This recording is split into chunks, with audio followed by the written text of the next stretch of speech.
This video contains news and analysis related to a recent terror attack in Kashmir. The content may include sensitive visuals and discussions that could be distressing to some viewers. Viewer discretion is advised. We strongly condemn all forms of violence and terrorism.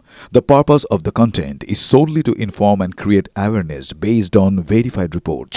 যদি এমবিএচ kitchen king কিচেনে থাকে তো আমরা যা ইচ্ছে তৈরি করতে পারি। বেগুনের ভর্তা, আলু কফি, ভিন্ডি মশলা আরো অনেক কিছু। পিওকে ফেরানো ছাড়া পাকিস্তানের সঙ্গে কোনো কথা হবে না। পাক অধিকৃত কাশ্মীর ভারতকে ফেরাতে হবে। যদি জঙ্গিদের হস্তান্তর করে তবে কথা বলা যেতে পারে। আমরা কারো মধ্যস্থতা চাই না। মার্কিন ভাইস প্রেসিডেন্ট জেডি ভান্সকে অবস্থান স্পষ্ট করেন প্রধানমন্ত্রী। এই মুহূর্তের বড় খবর, সব থেকে বড় খবর ব্রেক করছি আমরা TV9 বাংলায়। পিওকে ফেরানো ছাড়া পাকিস্তানের সঙ্গে কোনো কথা হবে না। পাক অধিকৃত কাশ্মীর ভারতকে ফেরাতে হবে। যদি জঙ্গিদের হস্তান্তর করে তবে কথা বলা যেতে পারে। আমরা কারো মধ্যস্থতা চাই না। মার্কিন ভাইস প্রেসিডেন্ট জেডি ভান্সকে অবস্থান স্পষ্ট করেন প্রধানমন্ত্রী।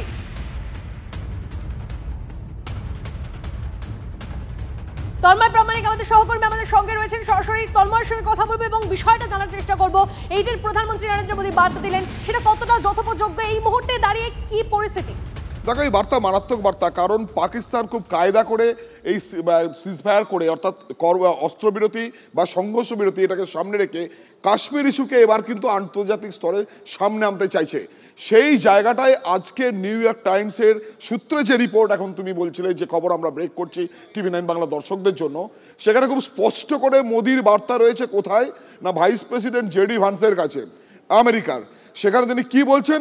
তিনি বলছেন কোনো থার্ড পার্টির, অর্থাৎ অন্য কারোর কোনো রকম মধ্যস্থতার কোনো প্রয়োজন নেই ভারতের।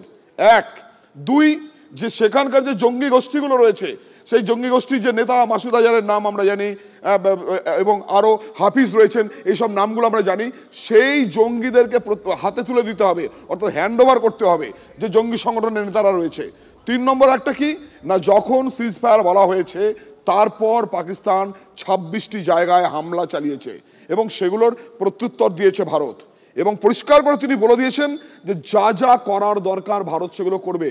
এবং সবচেয়ে গুরুত্বপূর্ণ যে বিষয়, যেহেতু পাকিস্তান বিষয়টাকে আন্তর্জাতিক স্তরে নিয়ে যাবার চেষ্টা করছে কাশ্মীরকে সামনে রেখে, ভারত কিন্তু এইবার বলে দিল পাক অধিকৃত কাশ্মীর সেটা হাতে চাই, তবে আলোচনা, কোনো আলোচনা প্রয়োজন নেই। আমাদের সঙ্গে থাকো প্লিজ। এই মুহূর্তে আন্তর্জাতিক সম্পর্ক বিশেষজ্ঞ সম্পূর্ণা গোস্বামী, তার সঙ্গে আমরা যোগাযোগ করে নিচ্ছি। সম্প্রতি পিওকে ফেরানো ছাড়া পাকিস্তানের সঙ্গে কোনো কথা হবে না।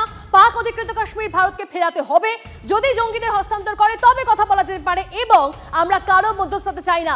মার্কিন ভাইস প্রেসিডেন্ট জেডি ভান্সকে অবস্থান স্পষ্ট করেন প্রধানমন্ত্রী নরেন্দ্র মোদী। এই মুহূর্তে দাঁড়িয়ে কতটা তাৎপর্যপূর্ণ? ডেফিনেটলি তাৎপর্যপূর্ণ, এবং আমার মনে হয় 1972 এর যে সিমলা চুক্তি, সেই সিমলা চুক্তি এক্স্যাক্টলি এটাই বলা আছে যে ইন্ডিয়া কোনো রকম কোনো মিডিয়েশন কাশ্মীর ইস্যুতে চাইবে না এবং কোনোদিন বরদাস্ত করবেও না। দেখুন, ট্রাম্প এরকম বহুবার ভুলভাল বকে এসছে। এর আগেও আমরা দেখেছি কাশ্মীর ইস্যু নিয়ে ট্রাম্প বলেছে, মোদি আমাকে বলেছে যে কাশ্মীর ইস্যুতে মিডিয়েট করতে, এবং তারপর নরেন্দ্র মোদী স্পষ্ট বলে দেন যে কাশ্মীর ইস্যুতে কোনো রকম কোনো আমেরিকান মিডিয়েশন ইন্ডিয়া টলারেট করবে না। তো এক্ষেত্রেও জিনিসটা খুব স্পষ্ট এবং খুব বাস্তব কথা যে ডোনাল্ড ট্রাম্প এখনো ওই জায়গাতেই রয়ে গেছেন।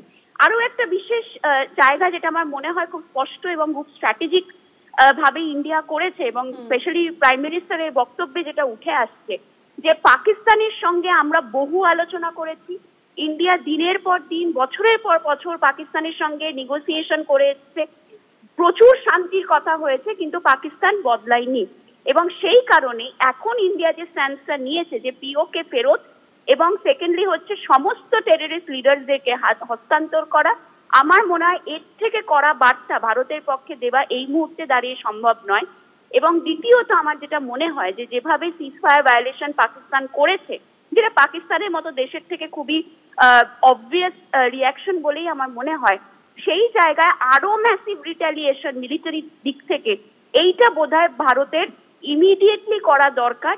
At the same time international কমিউনিটির কাছে ভারতের যে রেসপন্সিবল পাওয়ার ইমেজ, যেটা এখন অব্দি ভারত মেনটেন করে যাচ্ছে, সেটাকে তুলে ধরতে এবং পাকিস্তানের আসল চেহারাটাকেও যেভাবে ইন্ডিয়া এক্সপোজ করে দিয়েছে, আমার মনে হয় hats off to our strategist এবং আমার মনে হয় এর থেকে করা, এর থেকে মানে তাৎপর্যপূর্ণ কোনো পদক্ষেপ এই মুহূর্তে ইন্ডিয়ার পক্ষে নেওয়া সম্ভব নয়। বেশ, অনেক ধন্যবাদ আপনাদের সঙ্গে কথা বলার জন্য। কথা বলছিলাম সম্পূর্ণা গোস্বামী, আন্তর্জাতিক সম্পর্ক বিশেষজ্ঞ, আমাদের সঙ্গে এই মুহূর্তে কথা বলছিলেন।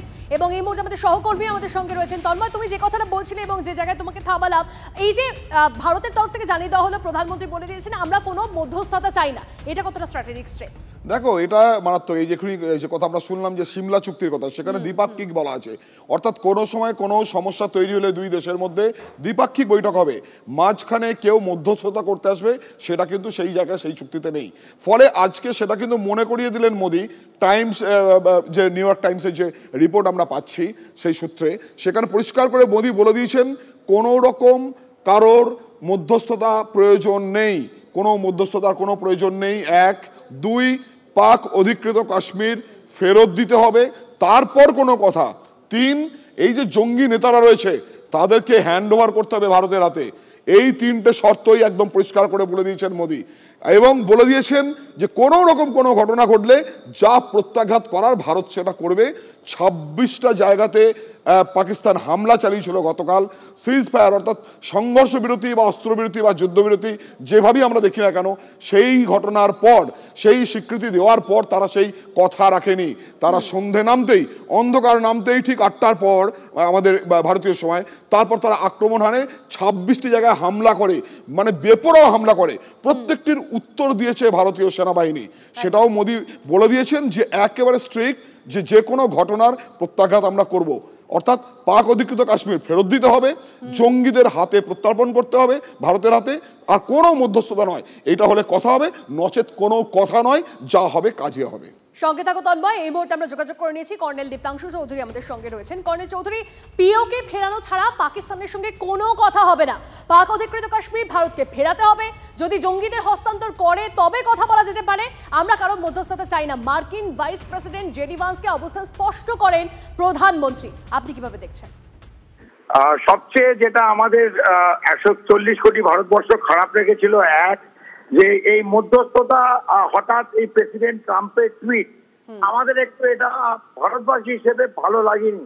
আজকে প্রধানমন্ত্রীর কথা শুনে আশ্বাস পেলাম, এবং জেডি ভান্স ওদের ভাইস প্রেসিডেন্টকে যেভাবে জবাব দেওয়া হলো তাতে আমরা খুশি।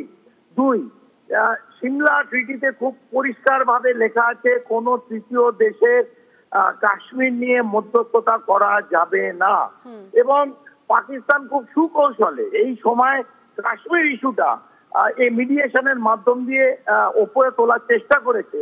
এই যে প্রাইম পারপেট্রেটর অফ টেরোরিজম, এই জঙ্গি সংগঠনের নাশকতার ছক যে পাকিস্তান থেকে আসে এবং ভারতকে যেভাবে বারবার আঘাত করেছে, সেটা পেছনে চলে গেছিল, কাশ্মীর ইস্যু তোলার চেষ্টা করেছিল, সেটাকে আমরা নাকচ করলাম। 3, আর একটা হচ্ছে আমাদের কাছে যে খবর, এখন পর্যন্ত মার্কিন যুক্তরাষ্ট্র কিছু এক্সপার্ট সার্গোদা যে অ্যাটাক, ভারতবর্ষ গতকাল যে সিজফায়ার লঙ্ঘনের পর পাকিস্তান যে অ্যাটাক করেছিল সার্গোদা এয়ারবেসে, যেটা কিরানা হিলস, এই খবরও যে এখনো সামনে আসেনি, সেখানে আমরা অ্যাটাক করি এবং আমাদের কোনো মিসাইল হিট করে। এবং সবার জানা উচিত সার্গোদা কিরানা হিলস পাকিস্তানের ওখানে কিন্তু নিউক্লিয়ার স্টক পাইল থাকে। এইখানে নিউক্লিয়ার স্টক পাইল যে কিরানা হিলসে আছে, ওখানে পাকিস্তানের central ordnance depot, central ammunition depot, Pakistan nuclear stock পাইলের কমপ্লিট স্টক ওখানে ছিল। এবং আমাদের কাছে খবর একজন এয়ারফোর্সের স্কোয়াড্রন লিডার ওখানে মারা গেছে, বিভিন্ন জায়গায় আমরা ছবি পেয়েছি। এইখান দিয়ে আমি একটা কথা বলতে পারি, এইটা it is an alarming thing, কারণ আজকে মার্কিন যুক্তরাষ্ট্র স্পেশালিস্ট ওই কিরানা হিলের আশেপাশে কিন্তু কিছু যন্ত্রপাতি নিয়ে দেখতে গেছে ওখান থেকে কোনো রেডিয়েশন অথবা কিছু আছে কিনা। এই জন্য কি মার্কিন যুক্তরাষ্ট্র হঠাৎ এত অ্যালার্ট হয়ে গেল, কোয়েশ্চেন মার্ক রাখলাম আমি। এটা কোনো আমার স্টেটমেন্ট নয়, এটা প্রশ্ন রেখেছিলাম। যা হয়েছে খুব ভালো হয়েছে। বেশ, ধন্যবাদ, অনেক ধন্যবাদ। আমরা কথা বলছিলাম অবসরপ্রাপ্ত সেনাকর্তা কর্নেল দীপ্তাংশু চৌধুরীর সঙ্গে। এই মুহূর্তে আপনাদেরকে জানিয়ে রাখি, পাকিস্তানের সঙ্গে সংঘাতের আবহে কড়া বার্তা প্রধানমন্ত্রীর। পাকিস্তান গুলি চালালে গোলায় জবাব দেবে ভারত। সেনাকে নির্দেশ নরেন্দ্র মোদীর। দাবি সূত্রে অপারেশন সিঁদুর এখনো শেষ হয়নি, আমাদের মারলে আমরাও মারবো, অবস্থা স্পষ্ট করলো কেন্দ্র, এমনটাই দাবি সূত্রে। তন্ময় আমাদের সহকর্মী আমাদের সঙ্গে রয়েছেন। তন্ময়, একদম স্পষ্ট বার্তা দেওয়া হয়েছে যে যদি গুলি চালানো হয়, গুলি মারা হয়, তাহলে গোলায় জবাব দেওয়া হবে, কোনো রকম কোনো বেয়াদপি সহ্য করা হবে না, বারবার করে বুঝিয়ে দেওয়া হয়েছে। প্রত্যাঘাত তার মানে আরো জোরালো হতে চলেছে, তাই তো? একেবারে প্রত্যাঘাত জোরালো হতে চলেছে, কিন্তু ভারত কিন্তু একটা জায়গায় ভীষণ সংযম দেখাচ্ছে। সেটা হচ্ছে গোটা পৃথিবীর কাছে এই দেশ এমন একটা জায়গায় দাঁড়িয়ে আছে যে রেসপন্সিবল দেশ হিসেবে, সংবেদনশীল দেশ হিসেবে পরিচিত। সেই জায়গায় দাঁড়িয়ে কখনো ভারত কোনো দেশের অভ্যন্তরে প্রবেশ করে না, কোনো দেশের সঙ্গে কোনোদিন যুদ্ধ করে না, কোনো দেশের বিষয়ে নাক গলায় না। কিন্তু যদি কোনো রকম প্রভোকেশন আসে, কোনো রকম প্ররোচনা আসে, সেটা তো মোকাবিলা করবেই একটা দেশ। সেই জায়গায় ভারত প্রথম দিন থেকে বলে আসছে পেহেলগাঁও ঘটনার পর। এর আগে তুমি দেখো কি কি ঘটনা ঘটেছে যেখানে পাক জঙ্গিদের এবং পাকিস্তান ISI গোয়েন্দা ডিপার্টমেন্ট, পাকিস্তান সেনার সরাসরি যোগাযোগ পাওয়া গেছিল। মুম্বাই হামলা বলো, তুমি পুলওয়ামার হামলা বলো, কিংবা তুমি যদি বলো যে দিল্লিতে সংসদ ভবন যখন অ্যাটাক করা হয়েছিল, সমস্ত ক্ষেত্রে একেবারে স্পষ্ট প্রমাণ সেখানকার বাসিন্দা, তারা কে কি করেছে না করেছে আন্তর্জাতিক স্তরে ভারত কিন্তু তুলে ধরেছিল। তারপরও জঙ্গি হামলা থামায়নি, জঙ্গিদের চাষ হয় পাকিস্তানে, ভারত তারপরও কোনো কিছু করেনি। যখন পেহেলগাঁওয়ে অ্যাটাক হলো এবং এত ঘটনা, পরপর এতগুলো মানুষের মৃত্যু, তারপর জঙ্গি ঘাঁটিতে আক্রমণ করে এবং ভারত ঘোষণা করে যে পাকিস্তান আর্মি টার্গেট না, পাকিস্তান আর্মির পরিকাঠামো টার্গেট না, পাকিস্তানের জনগণ তো নয়, আমাদের লড়াই জঙ্গিবাদের সঙ্গে, পাকিস্তানের সঙ্গেও নয়। পাকিস্তান কি করলো? মৃত জঙ্গিদের দেহগুলোকে কফিনে নিয়ে সেগুলোকে জাতীয় পতাকা দিয়ে মুড়িয়ে তাদেরকে জ্ঞান স্যালুট দেওয়া, আর্মির অফিসাররা কাঁধে করে নিয়ে যাচ্ছেন এবং সেখানে আর্মির অফিসার, কোনো প্রভিন্সের মুখ্যমন্ত্রী, কোথাও বা সেনাকর্তারা সেখানে স্যালুট করে তাদের শেষকৃত্য সম্পন্ন করছেন। অর্থাৎ জঙ্গি চাষ তারা করে, জঙ্গিদের ভারতের দিকে লেলিয়ে দেয়, ভারতের ক্ষতি করে, এটা প্রমাণ হয়ে গেছিল। তারপর কিন্তু ভারত সিজ ফায়ারও গেল পাকিস্তান আক্রমণ করার পরও।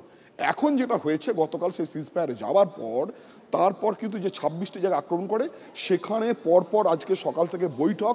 প্রধানমন্ত্রী অজিত দোভাল, জয়শঙ্কর রয়েছেন বিদেশমন্ত্রী, প্রতিরক্ষা মন্ত্রী রাজনাথ সিং, সব বৈঠকের পর আমরা ভাবছিলাম যে কোন বড় পদক্ষেপের দিকে এগোচ্ছে।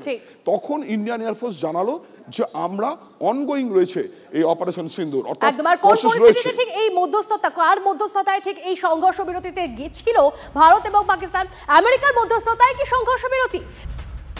অমিত শাহ, রাজনাথ সিং, জেপি নাড্ডার বৈঠক, জেপি নাড্ডার বাসভবনে বৈঠক, বৈঠকে কেন্দ্রের আরও বেশ কয়েকজন গুরুত্বপূর্ণ দপ্তরের মন্ত্রীরাও, সম্ভবত অপারেশন সিঁদুর সহ কয়েকটি বিষয়ে আলোচনা। MDH চানা মশলা, এখন ছোলা হোক বা বরবটি দানা, সাদা চানা হোক বা কালো, সব রান্নাই হবে অসাধারণ।